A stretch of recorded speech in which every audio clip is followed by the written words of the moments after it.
Saudações, estamos em mais uma atividade da RNB Cursos, apresentando um tema muito especial, muito importante para a humanidade como um todo, para a humanidade, para as humanidades, conectando o ser humano também com a sua busca por cultura e letramento. Para que poetas em tempos de indigência? A poesia como resistência contra a violência. Até rimou. Então, é um debate entre o professor Roberto de Bittencourt e eu, Renato de Bittencourt, abordando a importância da poesia para a vida e também justamente fazendo, primeiramente, um deciframento desse verso. Essa pergunta, para que poetas em tempos de indigência, ela foi formulada por Friedrich Hölderlin na sua elegia O Pão e o Vinho, que, assim, aparentemente, a pergunta ela pode estar fora de contexto. Para que poetas em tempos de indigência? Hölderlin, ele é um filósofo, e também é um filósofo, foi um poeta que vivenciou o período da transformação política da Revolução Francesa, o projeto iluminista e o projeto de aceleração da modernidade. E Hölderlin, ele propunha a emancipação da Grécia, da dominação otomana, né? Acreditava que era fundamental que a Grécia obtivesse de novo a sua liberdade política para que obtivesse a sua renovação espiritual. Afinal, a Grécia seria considerada a grande mãe, né, da nossa civilização ocidental. Uma obra de Hölderlin, Hyperion, ou Eremita na Grécia, que justamente ele aborda essa tentativa de conexão do mundo grego antigo com a Grécia atual. É um romance de formação, né? E nessa obra, Hölderlin ele vivencia um certo desencantamento, porque o que ele vai apresentar? Aquela Grécia de hoje, a Grécia moderna, não é a Grécia divina, aquela Grécia antiga, a Grécia onde havia convivência entre deuses e homens, como ele apresenta nas suas elegias. Então, Hölderlin, ele propõe e considera que nós vivemos num mundo desencantado. Olha aí, dá até para fazer uma conexão com Max Weber. O desencantamento do mundo, a técnica, a racionalidade instrumental e a própria sociedade materialista, elas afastaram o homem do sagrado, afastaram o homem da possibilidade de conexão imediata com o divino na natureza. Então, Hölderlin, ele apresenta uma espécie também, posso dizer, uma visão holística de mundo. Não diria ecumênica, mas holística. Por quê? Porque também na sua elegia, o pão e o vinho, e também no único, ele faz a conexão entre a cultura grega e o cristianismo. Ele considera Cristo não um judeu, mas um deus grego. Olha aí. Ele considera Cristo a continuação da experiência espiritual e cultural dos gregos, e não ruptura. Então, segundo Hölderlin, o cristianismo institucionalizado, ele criou esse ato entre o mundo antigo e esse mundo novo. Na verdade, seria uma linha contínua, né? Então, na leitura de Hölderlin, é como se o cristianismo institucionalizado ele tivesse cortado o nó górdio da cultura, né? Quando, na verdade, cabe a nós o quê? Reatarmos esse nó górdio, criarmos a conexão novamente. Então, o próprio cristianismo ele apresentaria uma simbólica extremamente paganizada. Isso não tem nada de errado, nada assim de herético. Toda simbólica cristã, ela de alguma forma evoca, né, essa experiência do sagrado, seja no pão, no vinho, né, seja a própria ideia da natureza divinizada. E Hölderlin, ele busca, no ato poético, essa possibilidade do homem ver na natureza não meramente uma experiência material, mas espiritual e sagrada. Então não é à toa que seus poemas ele glorifica o Reno, o rio Reno, glorifica as montanhas da Alemanha, né? O próprio Monte Patmos na Grécia. Ou seja, a natureza não é só algo físico, é algo que possui uma energia espiritual. Então, ou seja, Hölderlin, ele busca uma compreensão do fazer poético para além das aparências. Ele vê o que? Ele vê o divino em tudo. Seria na literatura grega o Rekaipan, né? Um no todo. Então, toda a natureza é sagrada. E o homem moderno, com a sua razão, ele perdeu essa conexão, né? Então, ele está propondo o quê? Uma espécie de ato poético para, para a superação da indigência. A indigência aqui não é indigência material, é indigência espiritual. Esse homem moderno, pragmático, aburguesado, autocentrado, ele vive na indigência. Seria a pobreza espiritual, pobreza de espírito, né? Então, para que poetas em tempos de indigência?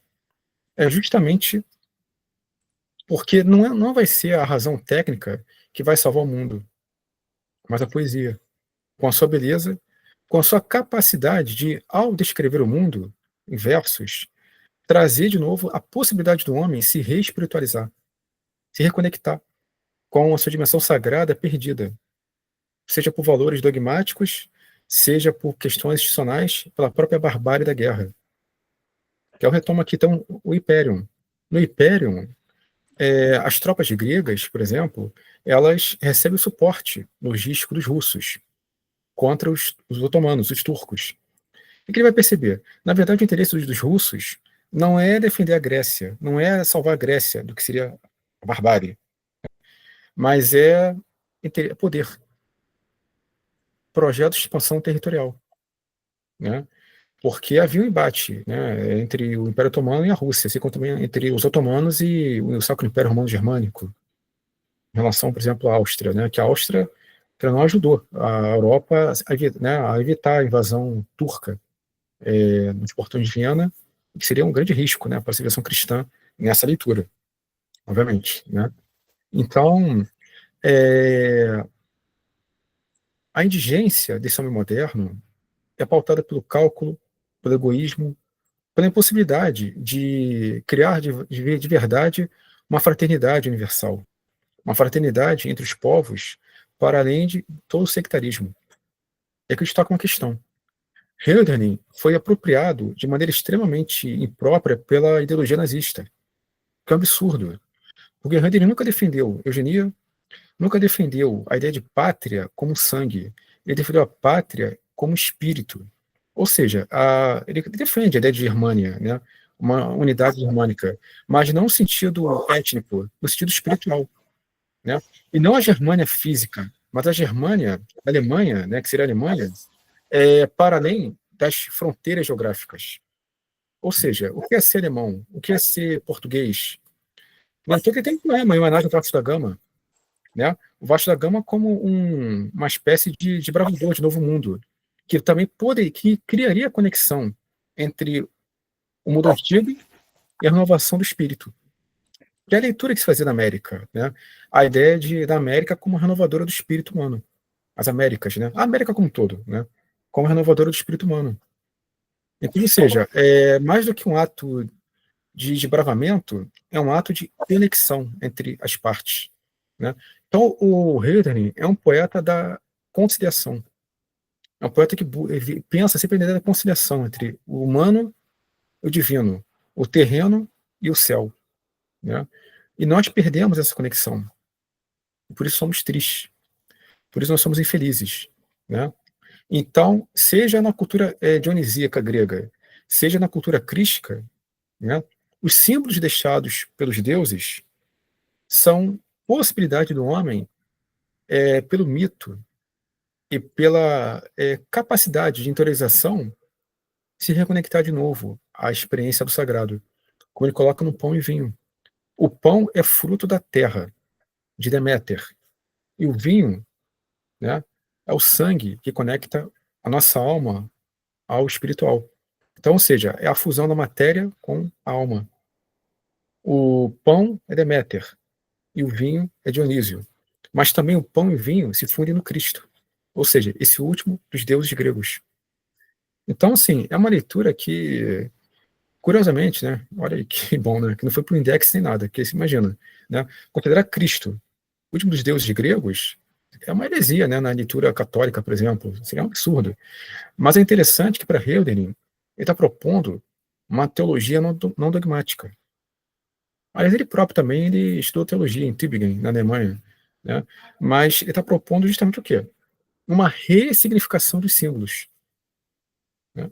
E a possibilidade de nós humanos vivermos a alegria, o júbilo do reencantamento do mundo, de um mundo que perdeu a sua possibilidade de afirmação da vida. Então, no fundo, o que ele quer é isso, ele quer a comunhão entre os homens.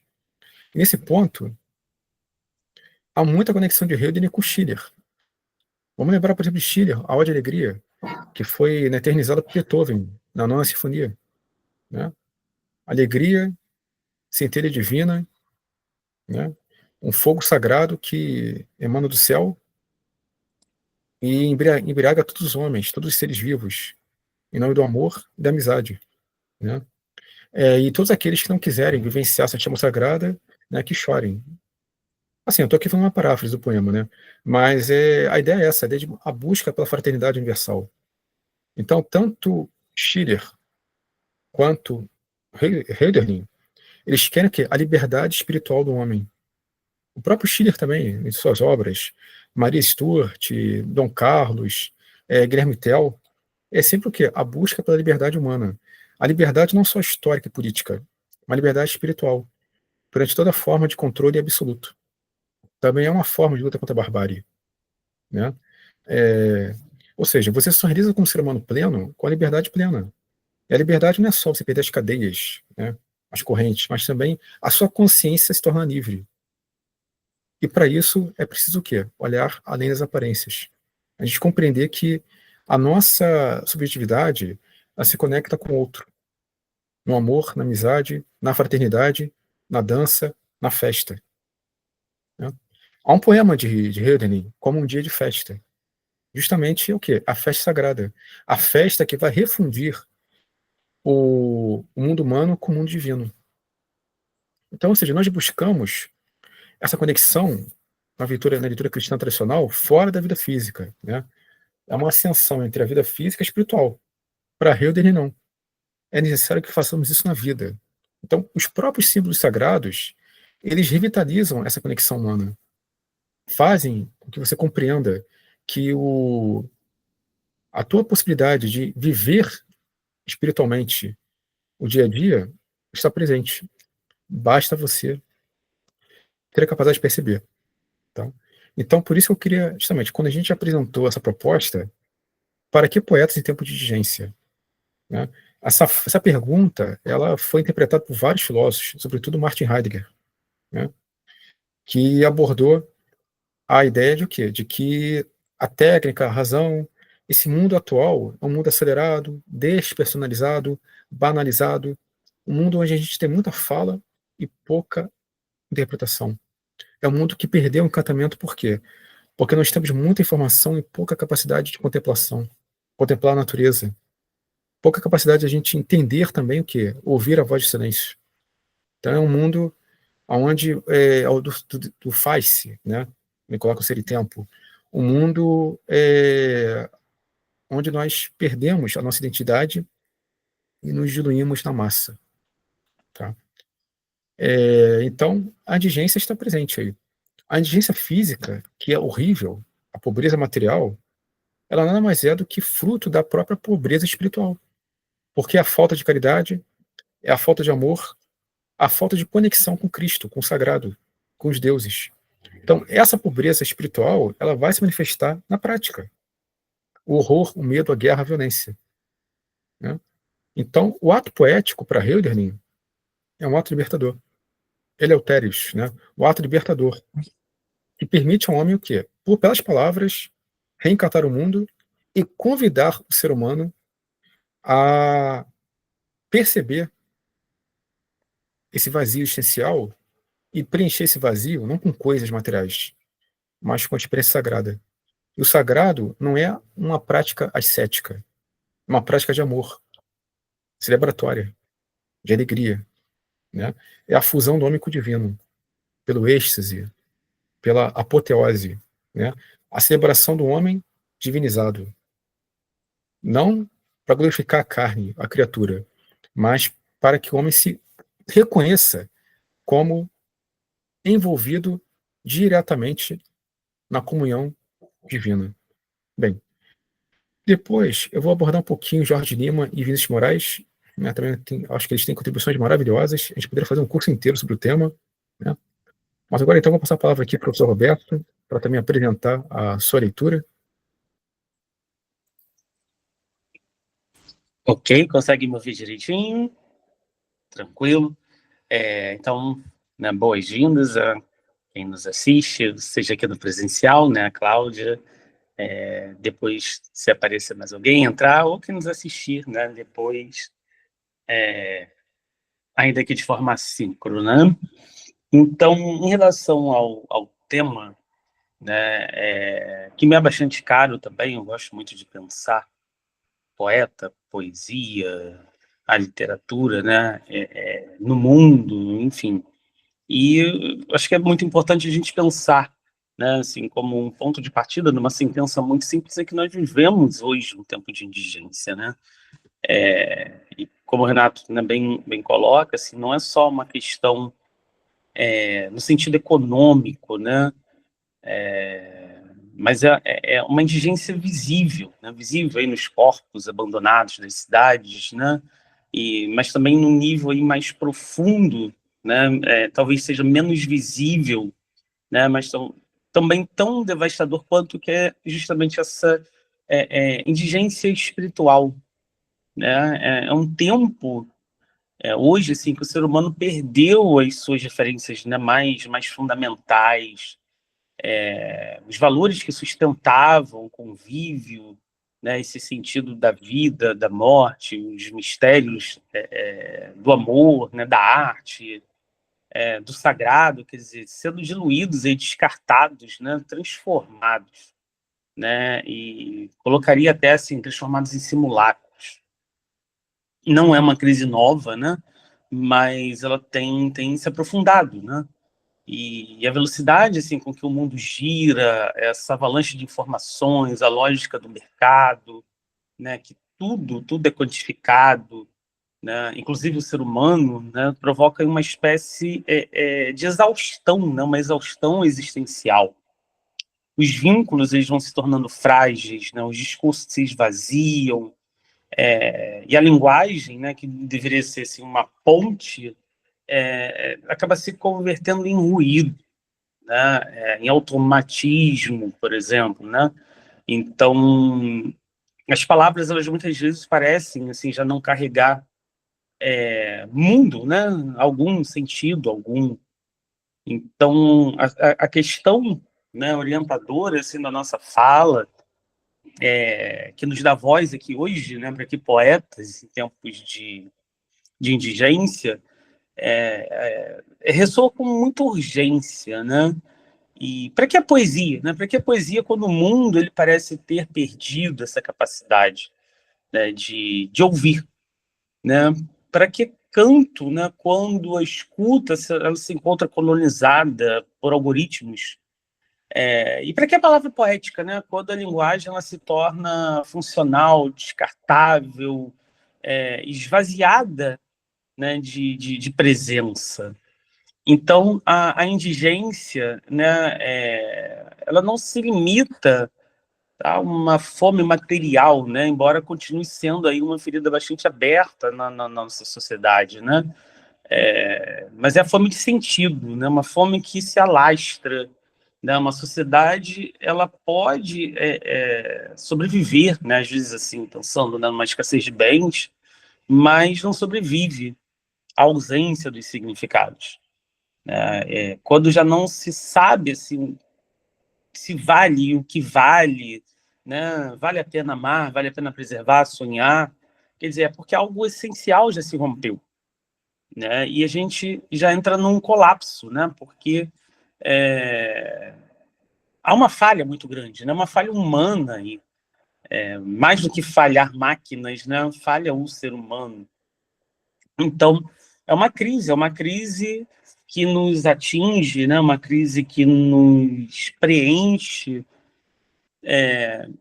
mesmo nós, repletos de linguagem, né? E quando essa linguagem ela se degrada, né, também vai se degradar o pensamento, o sentir, né, o imaginar.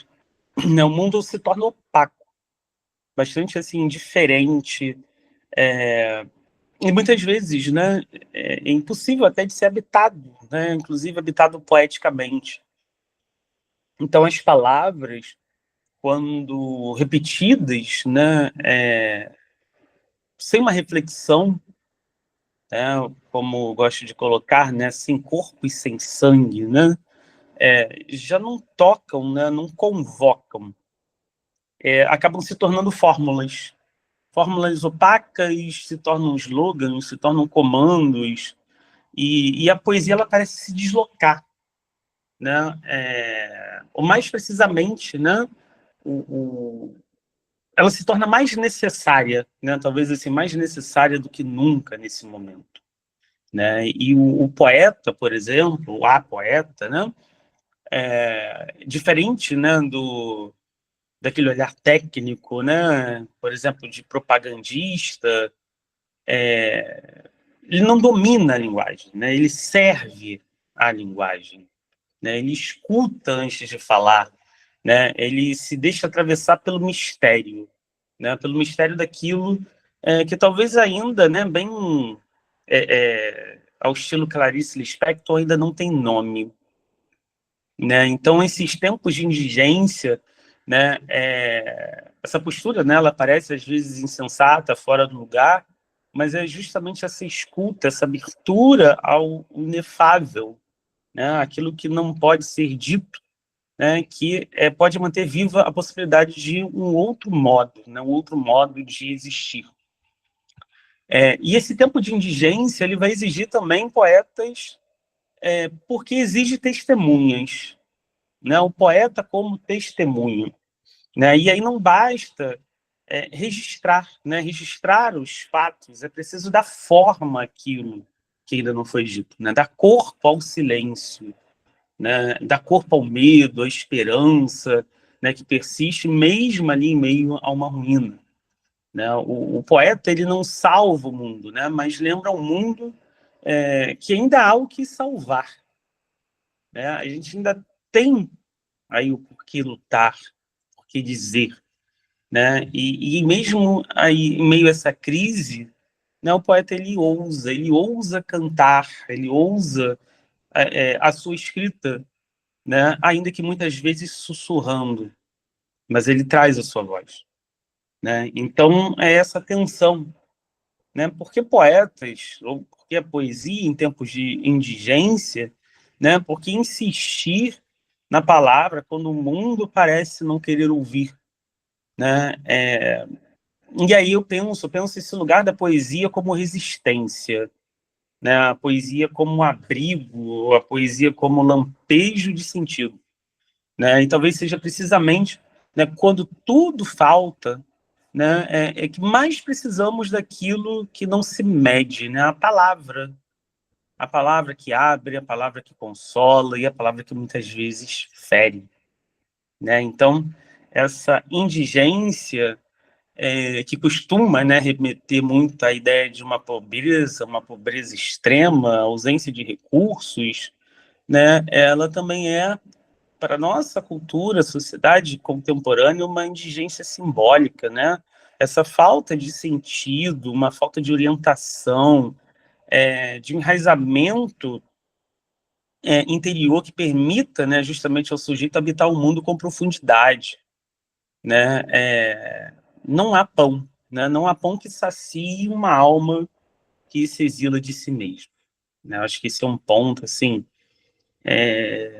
bem fundamental e até poético para a gente pensar, né? Então, não posso me exilar de mim mesmo e não haverá pão que me sacia a fome nesse sentido, né? E essa carência, ela não se resolve, né? Só com essas questões de políticas de assistência, programas de inclusão digital, por exemplo, né?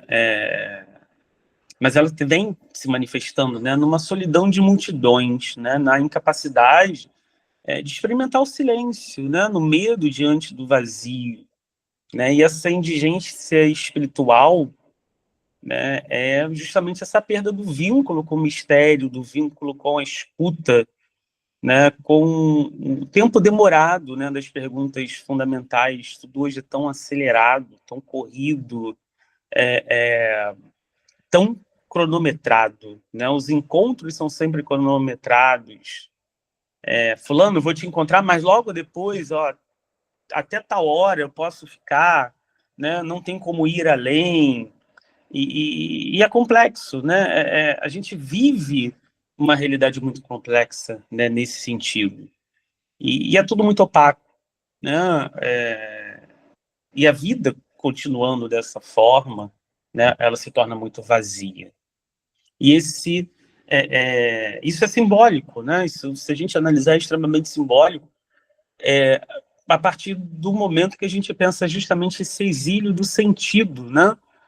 Da própria linguagem, né? E aí, especialmente pensando essa própria linguagem, né? Poética, porque essa linguagem ela deve ser ponte, né? E acaba se tornando mercadoria. Tá? As palavras, né, não são mais moradas, né? Elas se tornam produtos, né? Só faltam ser embaladas, repetidas e são muitas vezes esvaziadas, né? O que deveria revelar, né, o ser passa a esconder, né? O que deveria dar forma a essa interioridade se torna aí muito superfície, né?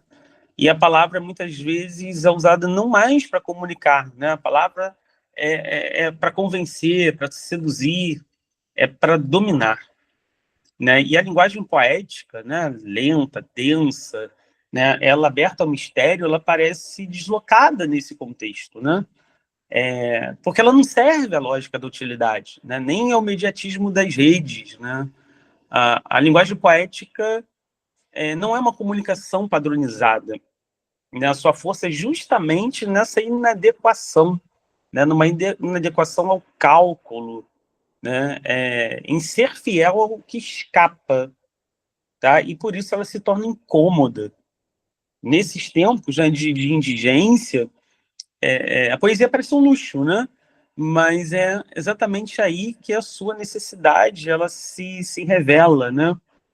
A crise da linguagem também é uma crise do pensamento, né? Sem essas palavras vivas, o pensamento é só uma repetição, é automático, um eco ali de opiniões alheias, né?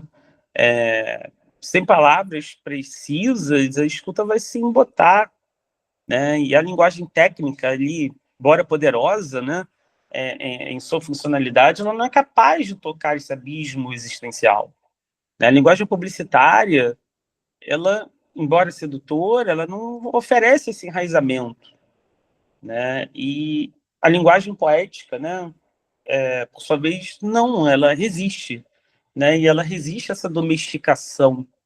Tá? O poeta ele não vai usar a linguagem como ferramenta, né? Ele habita a linguagem. E a sua tarefa não é só falar, né? Mas escutar o silêncio que antecede a fala, né? E nesse sentido é que o poeta revela a indigência, né? Não só descreve o vazio, mas faz o vazio falar, né? A sua palavra é basicamente uma espécie aí de convocação do invisível, né? E parece uma coisa meio mística, e talvez seja muitas vezes, ou pelo menos repleta de mistérios, né? É, é...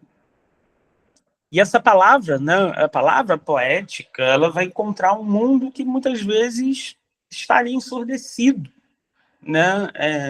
Não pela falta, mas talvez pelo excesso, o excesso de discurso, né? A banalização da opinião, a saturação de estímulos, né? Criando aí um ambiente que a escuta verdadeira ela se torna rara, né? As palavras já não reverberam, não causam espanto, né? As palavras são previsíveis, né? Parece que tudo já foi dito, né? Mas dentro desse tudo já foi dito, quase nada foi sentido.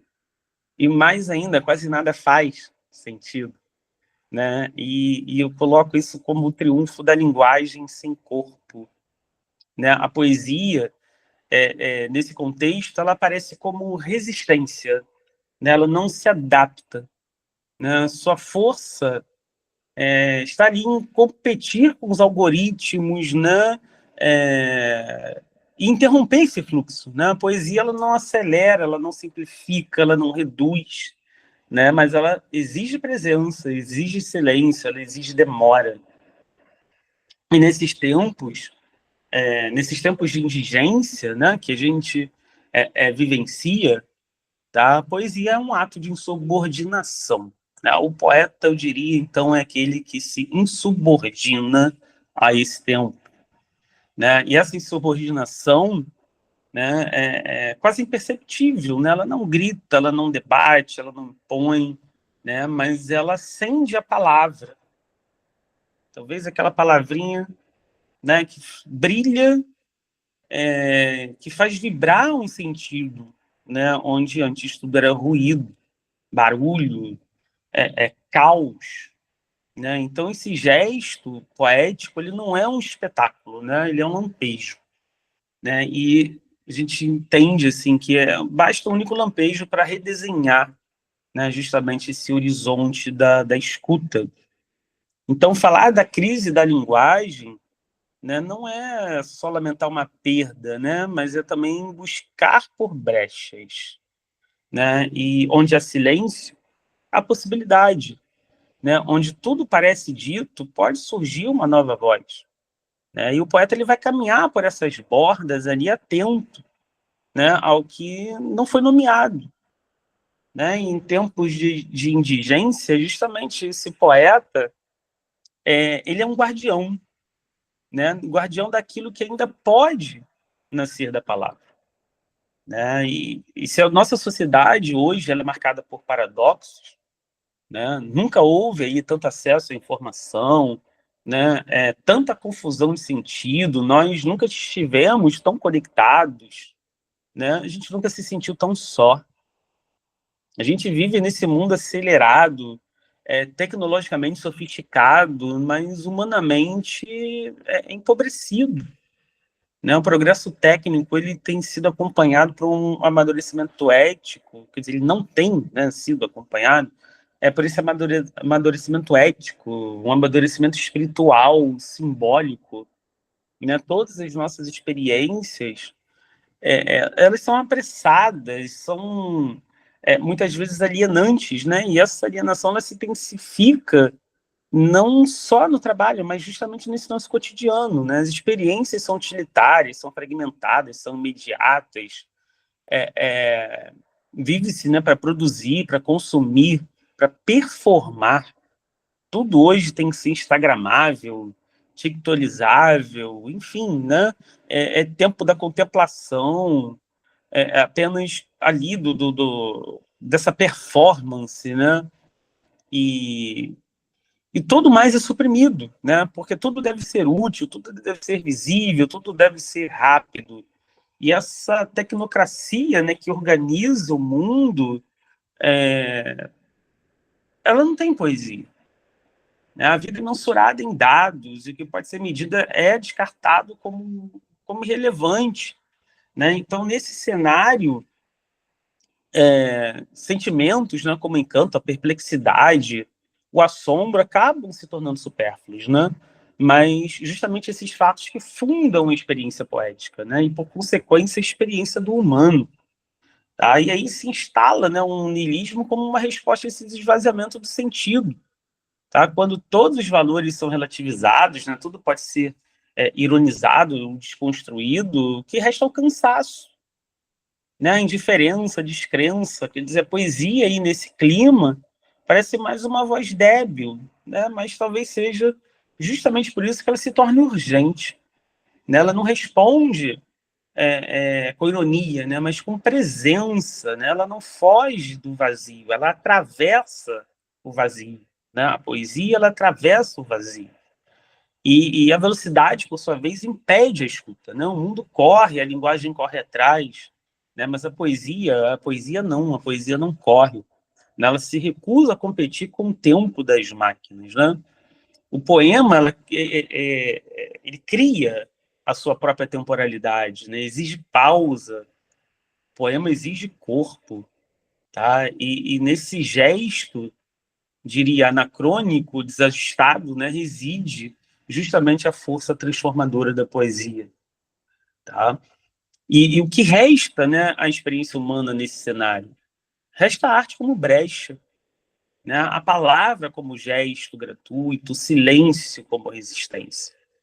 Tá? E resta talvez aí a capacidade de ainda se afetar, né, por uma imagem, um verso, uma música, um sopro, pelo encantamento. Né? É a capacidade cada vez mais rara, né? E por isso talvez das mais sagradas. A nossa sociedade hoje, né, ao suprimir a interioridade, também suprime essa condição de escuta, né? O sujeito se torna um perfil, se torna um consumidor, uma estatística, né? Mas há algo que escapa a esse processo, né? A poesia escapa a esse processo, né? Por quê? Porque ela não se encaixa, ela não se resume, a poesia não se quantifica. Ela devolve à palavra, né, justamente a sua espessura, né? E por isso que, em meio a essa indigência contemporânea, a poesia não desaparece, ela resiste. À margem dos fluxos dominantes, ela continua murmurando. E é esse murmúrio, né, que, embora frágil, é indestrutível. Né? Ele guarda a memória de que a linguagem ainda pode ser um abrigo. Né? A linguagem ainda pode ser gesto de cuidado, né? A linguagem pode ainda ser forma de reencantamento. Né? E essa experiência humana ainda é possível, né? Mas exige aí um outro tipo de atenção, né? Um outro ritmo, um outro modo de presença. Né? A poesia é uma dessas formas de presença. E talvez, assim, num tempo que tudo se perde, né, seja ainda que nos resta com mais fidelidade para dizer o que nós somos, né, o que somos. Então, o poeta ele não é só um criador de versos, né, ou tampouco um artesão de rimas, um orador inspirado. Mas o poeta é muito mais ancestral, mais essencial. Talvez como um guardião da palavra, né? E guardar a palavra em tempos aí de proliferação desenfreada, né, de discursos é um gesto radical. Né? Guardar não no sentido de armazenar ou de acumular, né, mas guardar no sentido de proteger, né, de preservar, de honrar a potência do dizer, né, em um dizer verdadeiro.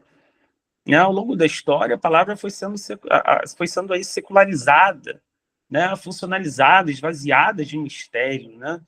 O que era pronunciado com temor e reverência, né, com os nomes dos deuses, dos mortos, das estrelas, por exemplo, hoje tudo é banalizado, multiplicado em discursos rápidos, pragmáticos, descartáveis, né? E o poeta se opõe a essa banalização, né? Não é falar por falar, né? Sua palavra vai nascer de uma escuta, e é esse gesto de escuta profunda que vai singularizar o poeta. Ouvir, né, verdadeiramente ouvir, exige o silêncio, né? E o silêncio é cada vez mais raro nessa época. O poeta vai habitar essa realidade, né? Ele ouve o mundo, ele ouve os outros, mas também ouve o que ainda não foi dito.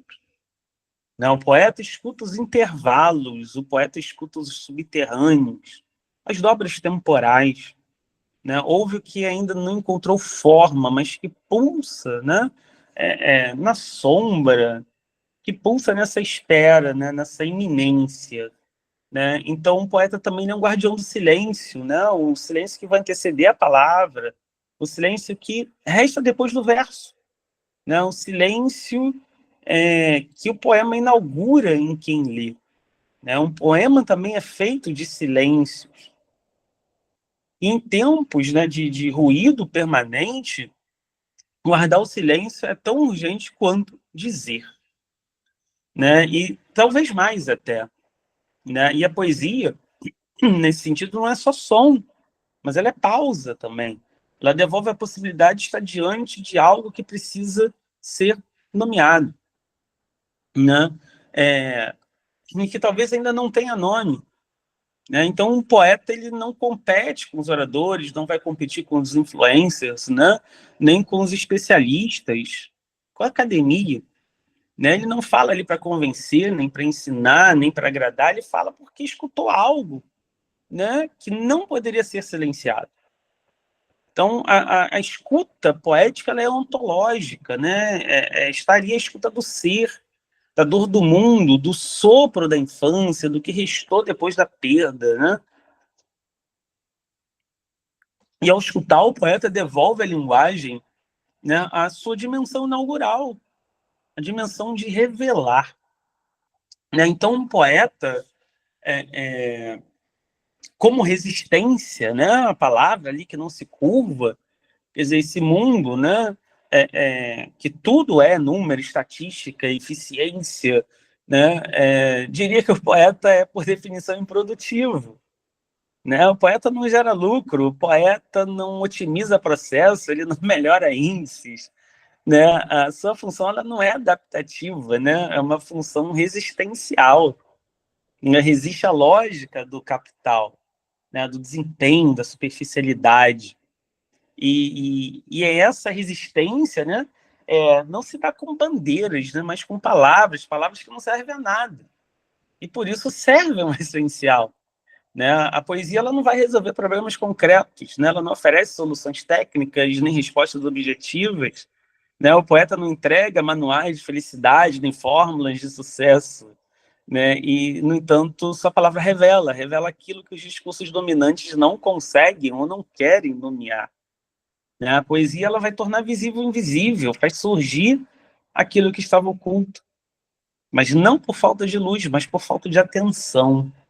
Né? Então, para o poeta, resistir é manter-se fiel a essa escuta, né? Não se deixar seduzir pela linguagem fácil, pela estética do espetáculo, né? Pelo imediatismo da viralização.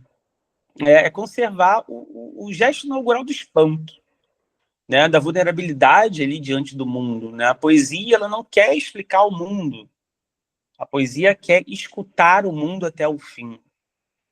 Né? E ao escutar, atravessa, fere, ilumina. Né? Essa resistência ela é sutil, mas ela é poderosa. Né? Um verso ele pode desestabilizar certezas. Né? Ele pode abrir frestas na consciência, pode evocar uma memória esquecida. Né? A poesia ela não vai gritar, ela vai reverberar. Né? Ela atua justamente no subterrâneo da linguagem, né? E é aí que sua força vai residir. Né? Porque o poeta ele resiste ao império da utilidade, né? Ao insistir no inútil, né? No sentido mais nobre da palavra, né? Aquilo que não se reduz a função alguma. Né? Então, hoje, ler um poema, né, é um ato de resistência.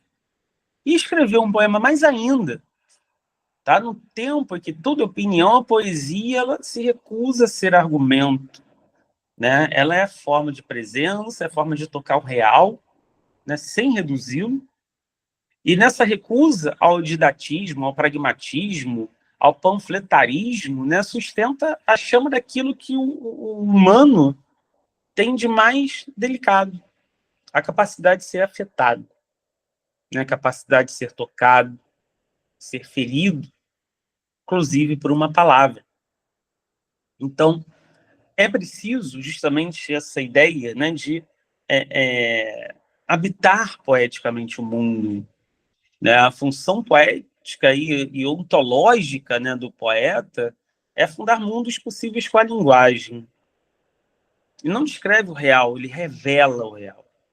Né? Ele não traduz um mundo, ele instaura o mundo. E o seu gesto é inaugural. Né? Como os profetas. Né? Então, um poeta vê antes, não no sentido cronológico, né, mas no sentido de ver mais fundo, de tocar o que ainda não emergiu. Né? Então, um poeta, o nomear, ele traz à luz o que ainda estava em sombra. Né? Mas essa nomeação ela não é domínio, não é captura, é reverência. Né? O poeta vai nomear como quem se curva, né? Como quem tateia, como quem ouve. E ele não impõe sentidos, né? Ele abre espaço para que o sentido possa vir. Então, em tempos de fechamento, né, essa abertura é um gesto radical.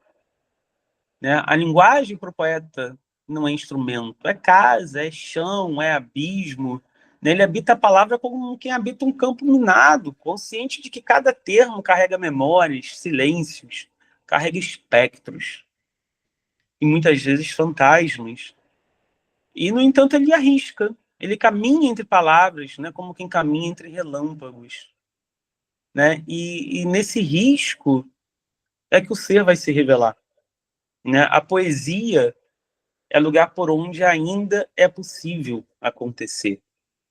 Né? Então, a função do poeta também é guardião, ser guardião, né, da presença.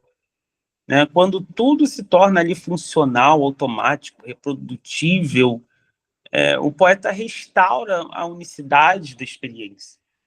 Né? Ele nos lembra que ainda é possível estar, ver, sentir, sem pressa, sem filtro, sem manual. Né? A poesia nos devolve ao corpo, à escuta. A poesia ela nos devolve ao espanto. E nesse gesto, o poeta vai refundar o mundo.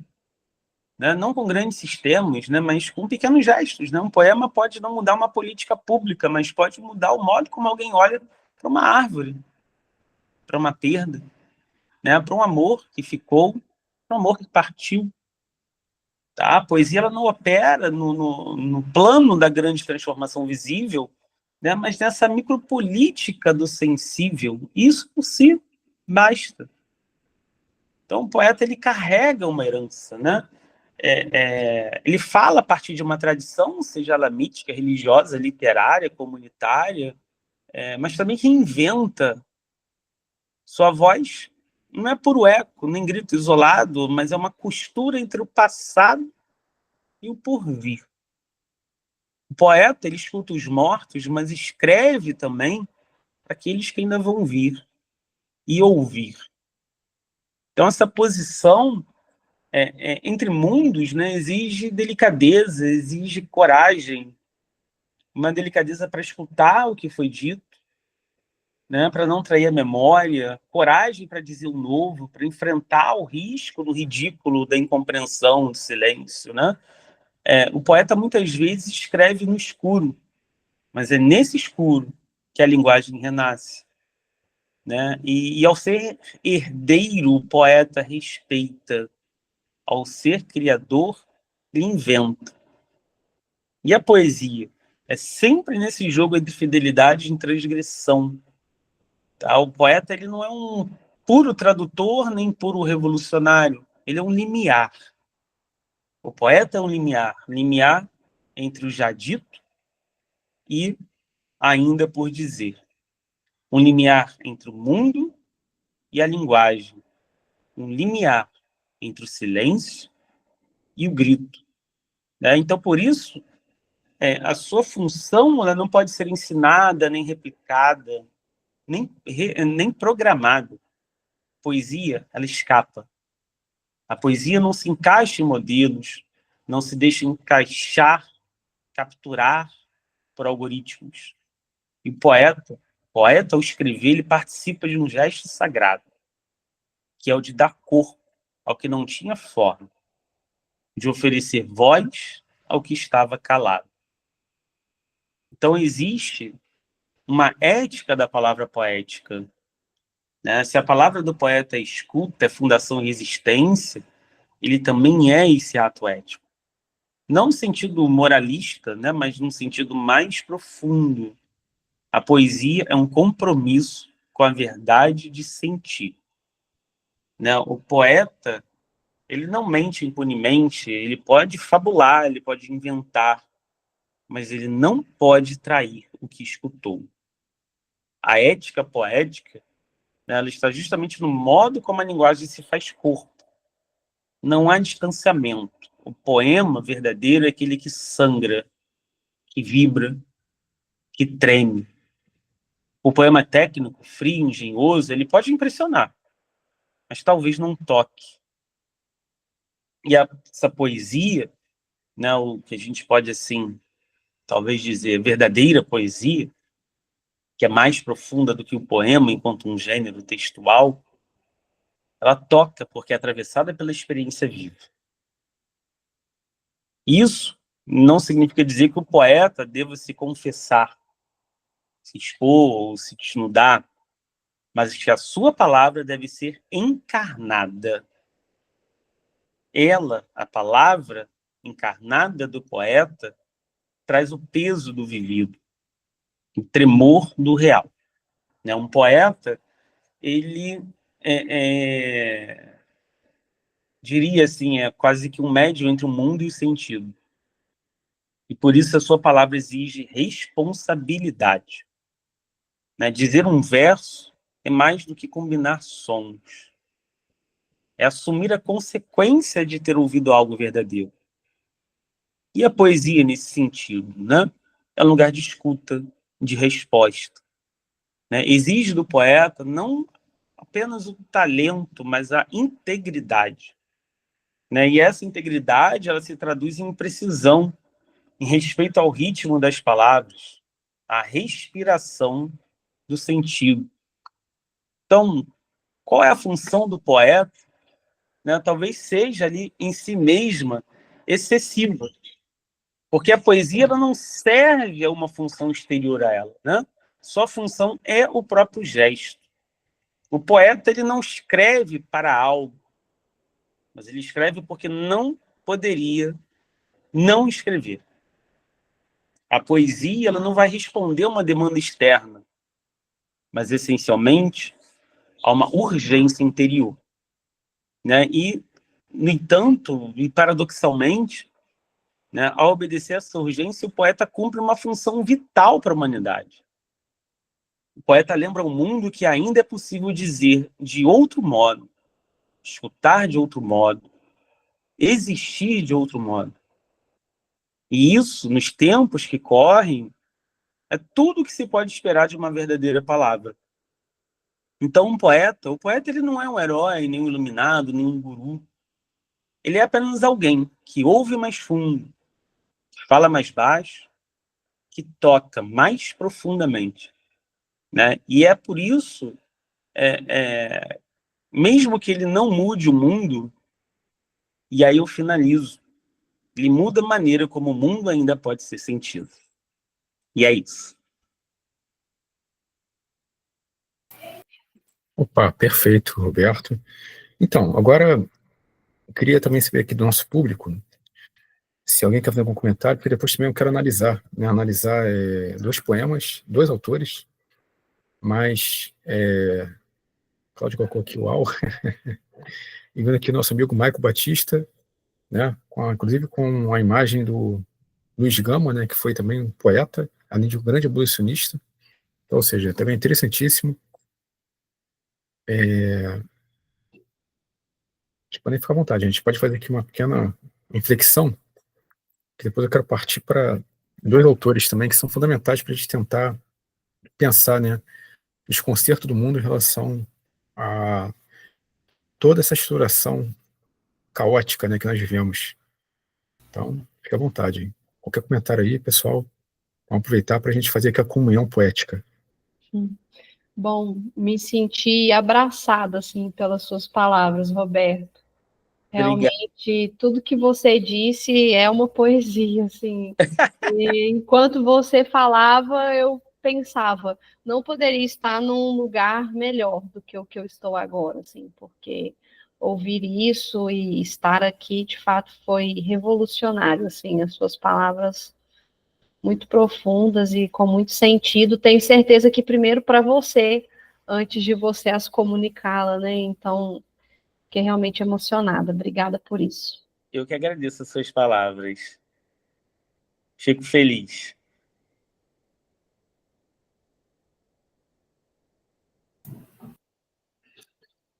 Então, agradecer aqui a Cláudia por seu testemunho. Mas é isso, porque o curso poético, Lhe parece fácil, né? Assim, e não é só espontaneidade. Há também um exercício da escrita, exercício necessário, né, de reflexão, né? A gente fala, pensa muito aquela ideia, que é só inspiração. Não, tem inspiração também, tem exercício, né? Seja na métrica, seja na relação a se apropriar da linguagem. Mas o apropriar-se da linguagem, ele não é a apropriação técnica, como a gente fala aqui dos instrumentos, né? É uma encarnação, que a gente pode colocar, né? É encarnar a verve da narrativa e mergulhar no mundo. Então, eu trouxe para vocês, eu quero primeiro abordar Jorge de Lima. Lógico, aí, no caso, eu tenho que fazer leitura, né? Porque não tem como. Ainda que seja um poema lindíssimo, até pela questão do respeito à palavra, né? Eu vou fazer a leitura dele, que é a divisão de Cristo. Dividamos o mundo em duas partes iguais, uma para os portugueses, outra para os espanhóis. Vêm 500.000 escravos no bojo das naus. A metade morreu na viagem do oceano. Dividamos o mundo entre as pátrias. Vêm 500.000 escravos no bojo das guerras. A metade morreu nos campos de batalha. Dividamos o mundo entre as máquinas. Vêm 500.000 escravos no bojo das fábricas. A metade morreu na escuridão sem ar.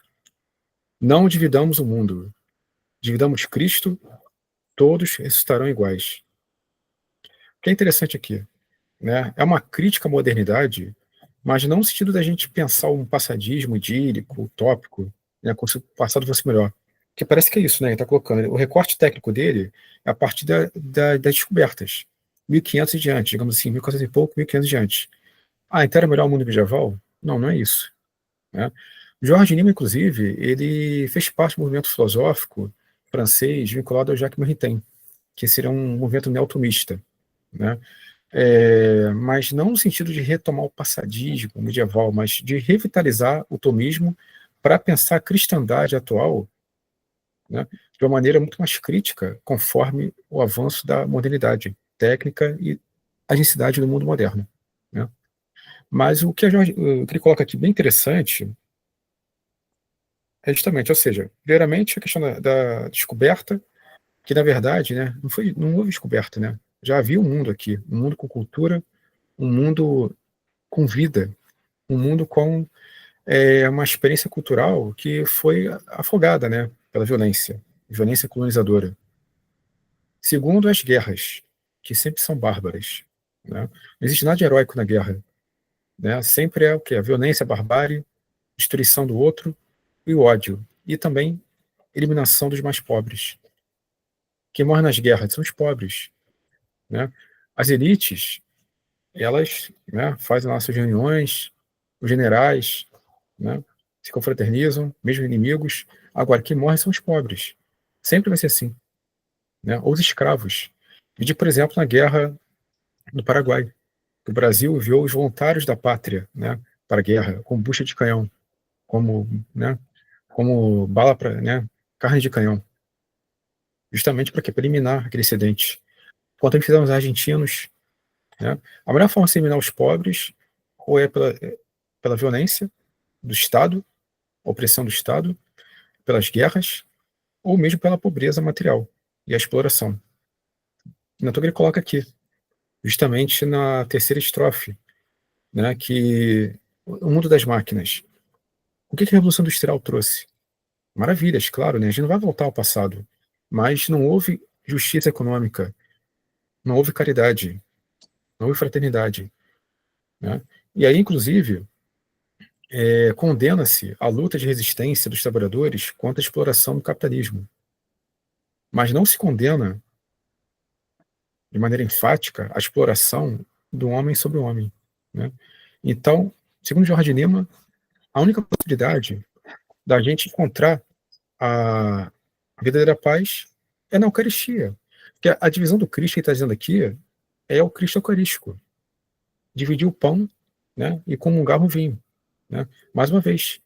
Porque o pão da vida, o pão eterno, o pão celestial, ele abunda, né, como pletora de vida. Né? O pão celestial, ele representa a multiplicação da virtude do bem. Né? Como diz Cristo, né? Veio para trazer vida e vida em abundância, né? Justamente, ou seja, aqueles que beberem essa fonte serão eternizados em vida. né? Então, o símbolo do pão, da divisão do Cristo, é o quê? É da democracia, da justiça social, da caridade, né? Algo que falta ao mundo. Simone Weil, na Espera de Deus, ela fala o seguinte: se você vê um pobre e dá aí um prato de comida, é como se fosse a própria Eucaristia. Ou seja, a Eucaristia em si, ela acontece, né, na visão, digamos assim, católica, em algumas religiões, também em algumas vertentes cristãs, né, a Eucaristia, ela é simbólica, mas evoca a presença real do Cristo. Então, ou seja, não é só um ato, né, de você comungar o Cristo e consumir seu corpo para se santificar, mas também de partilha, como ele fez, né, em relação aos pobres, multiplicando os alimentos, o pão e os peixes, para que aqueles que seguiam pudessem ser saciados. Mas mais do que isso é a saciedade espiritual, que não é pautada pelo alimento terreno, mas pelo alimento celestial que vem do alto, né? Então, ou seja, essa experiência da Eucaristia, ela é uma experiência verdadeiramente democrática, né? Onde todos serão acolhidos, onde haverá, né, a possibilidade plena de uma justiça que não é terrena, mas uma justiça cósmica, uma justiça eterna, espiritual, né? Que não é que tem que ser buscada fora do mundo, mas se vai realizar no mundo. Então, ou seja, quando você ajuda o próximo, você faz o ato eucarístico. Então você não depende da igreja, ou seja, você não depende da igreja enquanto instituição para realizar a comunhão com Cristo. Ele próprio diz, né? Se você deu roupa ao desnudo, se você alimentou o faminto, foi a mim que você vestiu, foi a mim que você, né, alimentou. Então, ou seja, a gente perdeu essa noção. Fica muito preso à letra, muito preso a interpretações literais ou mesmo farisaísmo moral e não faz o, né, que seria o concreto. Claro, é difícil, a gente vive numa grande crise, né? Falar é fácil, viver é difícil. Quem é que vai ter coragem de acolher o pobre em sua casa, né? Claro, a gente pressupõe que o próprio Estado ou organizações sociais façam esse papel também de, né, acolher o mendigo, acolher o pobre, e é conveniente que seja assim, né? Agora, nós, enquanto indivíduos, também temos esse poder, dentro do possível, né, de realizar o bem, ainda que com uma envergadura muito menor do que uma organização pública ou privada de assistência ou o próprio Estado, como grande legislador moral, né? Porque o papel do Estado também é esse. O papel do Estado é cumprir um papel de participação na providência divina. Ou seja, o Estado ele não pode se negar a participar na economia, na própria estrutura social, né? Mas também não é um Estado inchado, nem totalitário, é um Estado que proponha o bem-estar material, social, para que o próprio sujeito possa encontrar o bem-estar espiritual, né? Então, assim, eu acho que o poema de Jorge Lima lhe permite uma série, né, de interpretações, mas dentro desse contexto, né, de uma unidade entre os seres humanos, unidade mediada pelo Cristo, né? E Cristo aqui não que exclua as outras religiões, mas justamente porque ele seria o quê? O integrador, né? Ele veio para unir, e não para dividir. Quando ele diz, né, por exemplo, eu vim para dividir, não penseis que eu vim trazer a paz, mas a espada, vim para dividir, né, pai, mãe, irmãos, é no sentido simbólico, ou seja, é para quebrar dentro de nós as cadeias patriarcais, quebrar dentro de nós os preconceitos tradicionais, né? Não é para dividir o ser humano, não é para criar ruptura, mas é para a gente pensar, né? É para a gente ter a capacidade de analisar o seguinte: o que nós fazemos, né, nessa vida atual, nessa vida considerada corriqueira, cotidiana, né? Então, o próprio Cristo, ele propõe a divisão interna para que a gente tenha essa capacidade de refletir, né, de criticar, de analisar, né, de a crise é a ruptura, né? É você não aceitar as coisas que elas são, mas buscar o bem, a verdade, a justiça, buscar a liberdade espiritual, que é a verdadeira liberdade e que daí também vai gerar liberdade concreta, né? E outro caso que eu queria analisar com vocês é Vinícius de Moraes, né? Eu vou pegar aqui, vamos analisar a Rosa de Hiroshima,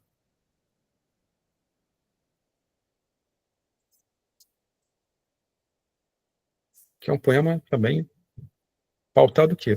pela crítica do horror, pela crítica à sociedade tecnocrática, pautada pela razão instrumental. Porque não foi a barbárie física em si que causou o caos, mas foi a razão desprovida de afeto, a razão desprovida de amor, a razão desprovida de compreensão da humanidade. Né? Essa razão que a modernidade traz no seu bojo, a matematização do mundo, né? Que, por exemplo, Galileu vai propor o mundo, né? O mundo é um grande código matemático que Deus criou, né? E cabe a nós decifrá-lo. Perfeito.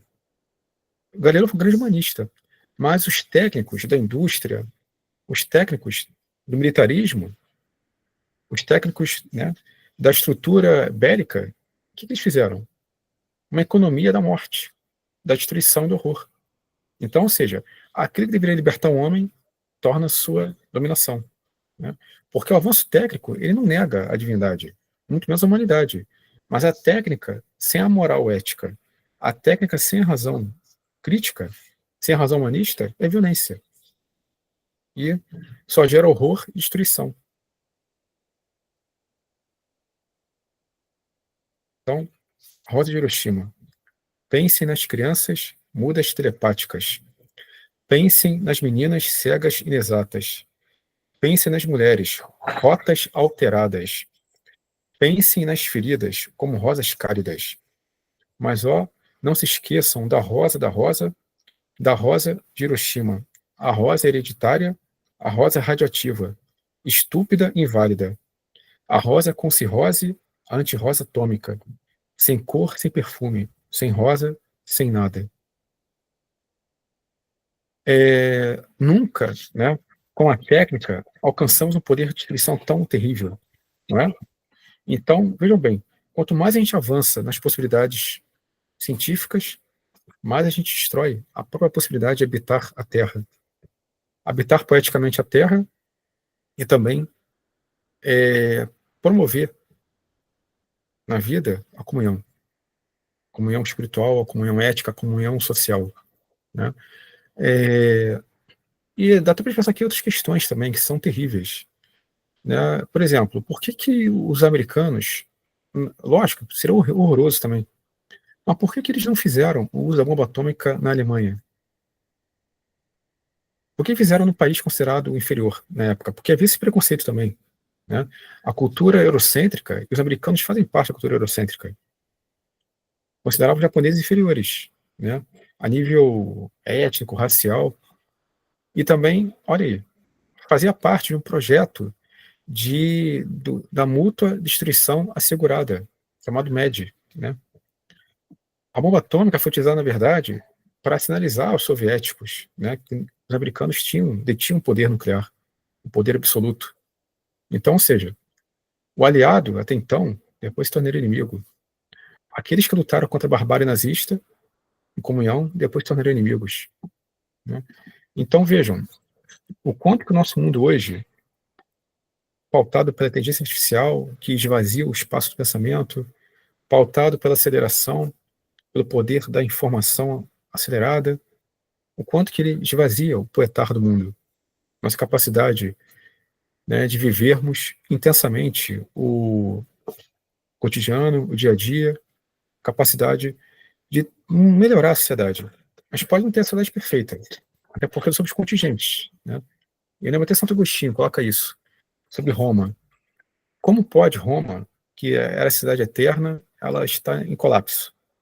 Ele vai dizer, olha, resumindo de forma muito sumária, tudo que é construído pelo homem vai cair, vai virar pó. Toda a construção humana vira pó. Ela se corrompe, se destrói. O próprio Aristóteles coloca isso. E não é uma questão moral, é uma questão física. O que é físico se corrompe. Então, toda a cidade um dia vai cair. Não existe cidade eterna. Né? Todo império um dia vai cair. A gente não sabe quando, mas vai cair. E isso não é uma profecia, não ou ainda uma esperança escatológica para apaziguar a nossa ira perante um mundo injusto. Mas é a própria natureza das coisas. É o ciclo. Tudo nasce, tudo floresce e um dia morre. Né? Então as cidades também, os grandes impérios vão cair. Então a gente não sabe como vai ser o futuro. Né? Coloca o seguinte, como é que vai ser o futuro da humanidade daqui a 50 anos? perante tantas ameaças climáticas, perante a nossa exaustão ambiental, perante a nossa exaustão energética, perante a própria vida humana degradada. Olha aí, gente, a própria pandemia demonstrou, né, a nossa impossibilidade de talvez termos uma vida mais solidária, os cuidados, nada para o outro, tudo para mim. Teve o uso da máscara, da vacinação, independente de ideologia, tá? Porque todos os espectros cometeram equívocos em relação a, ao problema da pandemia. Não foi só uma questão de esquerda e direita, é uma questão humana de fato, né? E independente de religião também, ou seja, todo mundo, de todos os espectros, todos os grupos, encontramos pessoas que tiveram atitudes contrárias ao bem comum, né? O egoísmo prevalece, infelizmente, né? É um exemplo que a gente pode pensar. Quantas pessoas que entraram em colapso psicofísico, né, pela exaustão, pelo trabalho maquínico, virtualizado, né? Aqui, estamos aqui virtualizados agora, mas aqui é uma experiência de comunhão intelectual, espiritual. Então, é algo que não cansa, é algo que ilumina, que irradia, é algo que promove possibilidade de empatia, de afeto, né, de a ruptura do espaço-tempo. Então, o nosso encontro é um encontro eterno, porque ele está além das categorias. Claro, né, a gente tem um dia, é um dia tal, uma hora tal, mas a gente está além disso, porque o pensamento está conectado. O pensamento está além da barreira física. Agora, outra coisa é quando você faz do trabalho virtual exaustão. Como o próprio trabalho físico também é exaustão, né? Então, vejam, nós vivemos uma sociedade onde tudo é performático, tudo deve ser e atomizado e automatizado, em nome de uma pretensa, olha aí, quase um trocadilho, uma pretensa autonomia. Mas que autonomia? Que autonomia é você se autorregular. Você segue slogans, como o Beto Miguel destacou, imagens publicitárias, discursos normativos da moda. Então não há espontaneidade.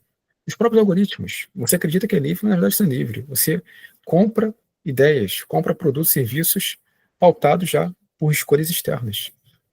Não há liberdade, né? Em suma, gente, da minha parte seria isso. Mas, mais uma vez aqui, estamos aqui para comungar. E, assim como a Cláudia participou, a Clara, né, também, agora temos aqui a presença do nosso querido Michael Batista, um grande intérprete de Fanon, muitos autores também, e o próprio Sr. Roberto. Vamos aqui comungar, gente. E também, como tinha destacado para vocês, quem quiser, né, fazer a leitura de um poema também, fazer aqui, trazer ou próprio ou de outro autor, ou de outra autora, vão ficar à vontade. Aqui é o nosso espaço de poetar juntos, né, porque a poesia liberta. Sim, eu gostei muito da proposta até, assim, de poder trazer algo também que me toca e que me afeta. Não vim para o encontro pensando que essa oportunidade seria aberta, mas no mesmo momento que você propôs, eu pensei em alguma coisa. E, assim, gosto muito de ler poesia e de pensar nessa postura mesmo, assim, de que o próprio Roberto chamou, né, de insubordinação, assim, tentar ainda acreditar que as coisas possam ser de outro jeito, que sim, a gente não precisa se submeter a essa lógica predominante atualmente, de acreditar mesmo na potência desses encontros possíveis, assim. E aí, já que a oportunidade foi concedida, eu quero ler, então, um textinho que eu mesma produzi já tem um tempo. Eu me lembro que foi até no mês de setembro, assim, que é o mês que muito se fala sobre a valorização da vida, né? Mas que para além do mês de setembro, essas palavras ainda continuam presentes em mim e eu desejo, então, compartilhar com vocês nessa noite. Eu dei o título de O Incansável Risco de Viver. Sentir dói, se importar machuca, ser responsável é um fardo, ser sincero é um risco. Se posicionar diante dos outros incomoda, porque lá no fundo as pessoas têm resistência com o que lhe é diferente. Na teoria, a empatia é muito bela, mas na prática é puro sofrimento. Agir é também falhar. O real pode ser uma fuga, algo para se apegar, mas a possibilidade angustia. Perceber é ser afetado. Ser você mesmo diante dos outros é fazer uma entrega genuína do que você tem de mais precioso. A natureza oferece ao ser humano beleza inesgotável, e o que ela recebe em troca? Você para com frequência para apreciar a formosura de uma flor ou a graciosidade do brilho das estrelas? Você dedica tempo para sentir os perfumes e distinguir as cores presentes em uma borboleta? Ou está ocupado demais para isso? Você sofre, mas não é o único indivíduo a sofrer. Você se alegra, mas não é o único a se alegrar. Você chora, mas não é o único a chorar. Você festeja, mas não é o único a festejar. Você sentirá júbilo pelo nascimento de alguém e sentirá amargura pela morte de outro alguém. Cabe a cada dia o seu próprio bem e o seu próprio mal. As injustiças continuarão acontecendo e o sol continuará iluminando o dia de todos, dos justos e também dos injustos. E o que você fará com tudo isso? O tempo não cura todas as feridas. Um suspiro não alivia todas as dores. Os remédios auxiliam, mas não mudam o seu ambiente e nem as pessoas do seu convívio. Diante de toda essa realidade, você quer continuar apenas existindo ou está preparado para viver, se lançando nessa vida que é incansavelmente um risco? Todo risco trará uma consequência. E vai por mim. Viver é um risco que vale a pena. Talvez seja o único risco que realmente vale a pena. É isso. Cláudia, muito bom, parabéns. Belíssimo, belíssimo. E, bom, eu sempre gosto de fazer análises filosóficas, né? Senti aí uma aura levinasiana, uma aura merleau-pontiniana, sartreana também, um pouco de Heidegger, né? Eu acho que até pela influência dos seus estudos, né, existenciais fenomenológicos. Bom, interpretação imediata, tá? Porque, assim, lógico que uma nova leitura, mas eu acho que, assim, um ponto que você destacou bem, que eu senti aí, dá para perceber um anelo pela alteridade, né? Que justamente está perdido. É um mundo totalmente fechado, né? Idiotizado, né? Naquela leitura clássica grega, o idiota é o autocentrado, aquele que não se abre para o mundo, né? Que não tem reconhecimento do outro. Em relação a ouvir, a interagir, a sentir, né? E também quando você fala da contemplação, me lembra justamente essa ideia do recanto, né? Um mundo onde a gente vive, de fato, só no ter, no ter, no ter, mas cadê você entender, né? Ter, mas não, você quer ter, mas não entende. Não entende a dinâmica do mundo, a pletória. Né? Aqui nós somos, assim, parcelas do mundo, né? Pérolas de uma grande, né? São poeiras né? De um cosmos, né? Mas que nós temos sentido. Mesmo na nossa vida pequena, tudo tem sentido. E a gente perdeu essa possibilidade de compreender o sentido das coisas, né? De tudo aquilo que existe, né, é necessário. Nada é aleatório. Tudo, né, faz parte do grande sentido. Bom, isso aqui é uma intervenção imediata, né? Mas é um texto muito belo que você escreveu. E também, só para terminar essa minha explanação, né? É isso, a gente precisa ter essa capacidade de ouvir, né? A narrativa poética, com a própria narrativa, a escrita como um todo, né? A escrita em si já exige o foco. Agora, para analisar a poesia, é algo muito mais profundo, porque é do coração, né? A poesia, não só com métrica ou não, ela é a revelação da alma, entende? É transbordar da alma. E, de fato, é algo terapêutico, porque é você transmitir aquilo que poucos podem, talvez, estar aptos a ouvir. Ah, mas por que é tão difícil fazer poesia? Por que é tão difícil fazer poesia no mundo? Não importa o país, porque, claro, né, for pensar no Brasil, o nosso mercado editorial é um mercado não só muito competitivo, mas também já estabelece nos critérios o pedigree, né? Vide, por exemplo, a própria BL, que ela é tão representativa assim, é importantíssima, uma grande instituição. Mas até que ponto ela, de fato, ela segue critérios literários? E não é porque ela pode eleger uma pessoa que não é da literatura em si, mas no sentido, né, do jogo. É um jogo de poder, pautado pelo mercado editorial, por interesses, né? Olha aí. Parabéns, Cláudia. Belo texto. Belo texto né, e reforça mesmo a ideia né, de uma reumanização da vida e do discurso. Obrigado, Cláudia, pela sua leitura, né? Acho que enriquece muito aqui nosso debate, né? A nossa fala. E você cumpre, né? Esse papel poético contemporâneo, né? E de preenchimento, né? Quando a gente pensa justamente, né? Por que poesia? Para que o poeta? Em tempos, né? Que a gente pensa assim, até na leitura, né? Nossa, você está lendo um livro de poesia, como se fosse uma coisa assim, talvez menor, sem sentido, né? Tipo, como assim você lê poesia, né? Enfim, né? A poesia como algo que no nosso tempo parece ultrapassado, mas pelo contrário está aí muito presente.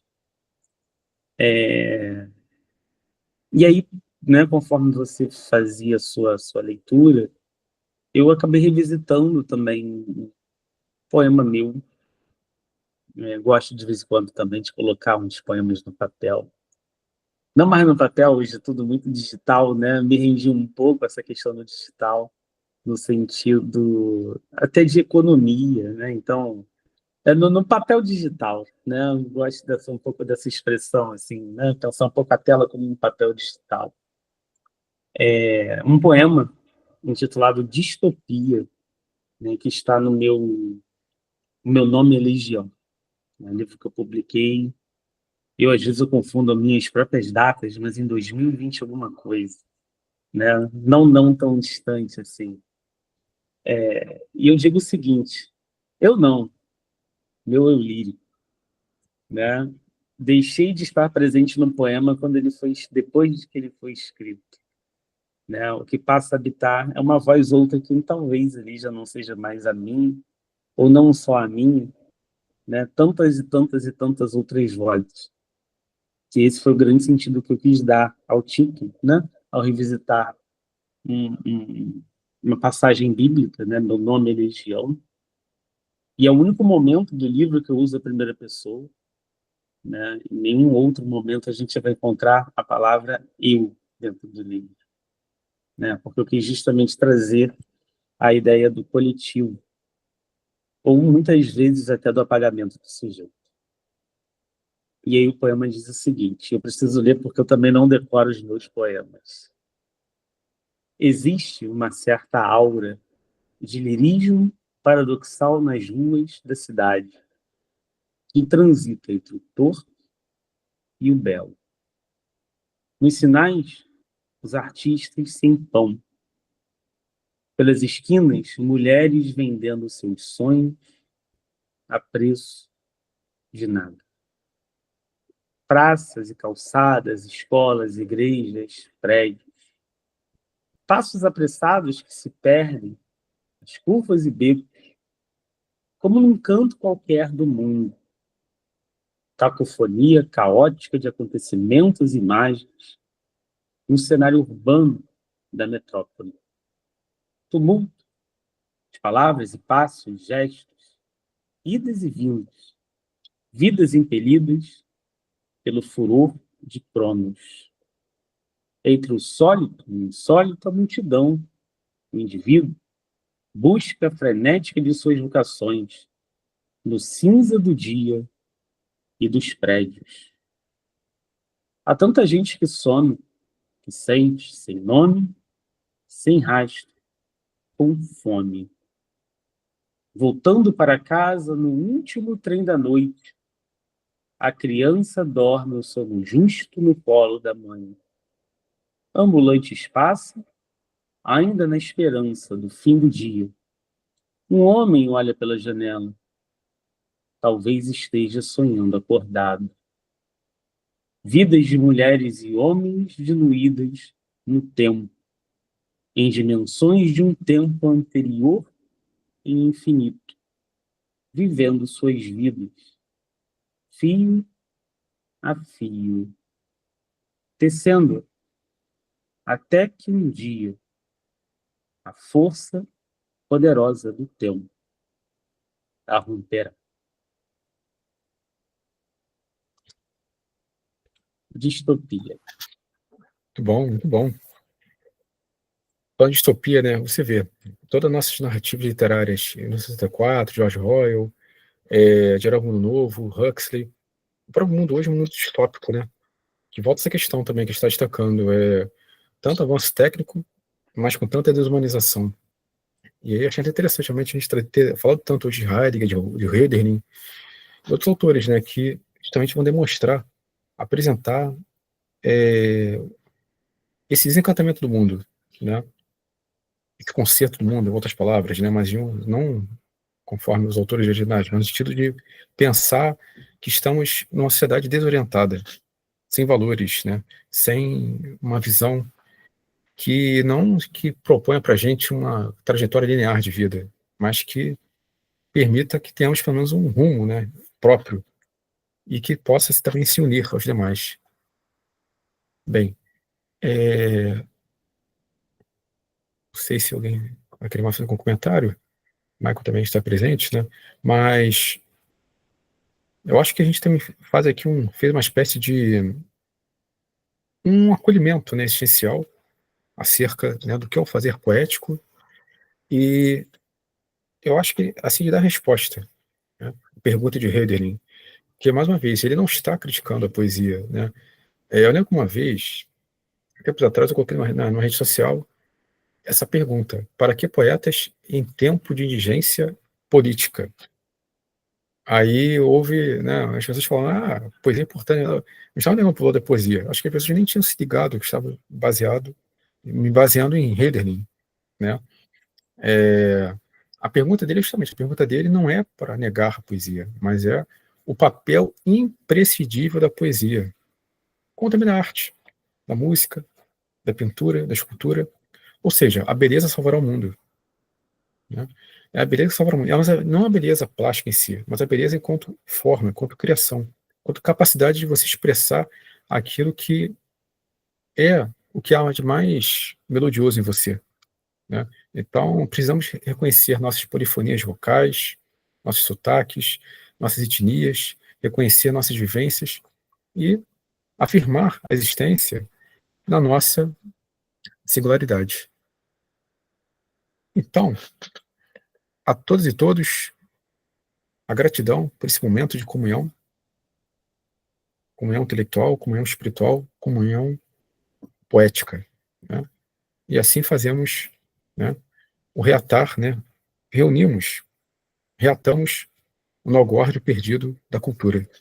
Então, muito obrigado e até a próxima.